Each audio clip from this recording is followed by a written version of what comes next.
तभी वहां से एक आम गिरा। पहले दोस्त ने दूसरे दोस्त से कहा, दोस्त तुम ये आम मेरे मुंह में डाल दो।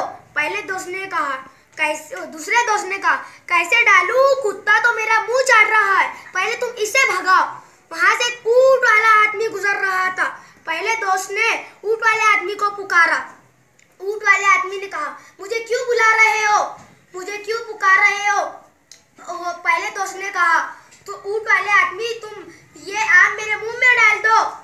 ऊंट वाले आदमी ने कहा, तुमने मुझे इतने दूर से बुलाया है, आलसियों की मदद तो कोई भी नहीं करता। ऊंट तो वो दोनों ही वहां पर ही पड़े रहे और दूसरों का इंतजार करते रहे कि कोई आए और हमारे मुंह में आम डाल दे। इस कहानी से हमें यह सबक मिलता है कि आलसियों की मदद कोई नहीं करता। ऐसी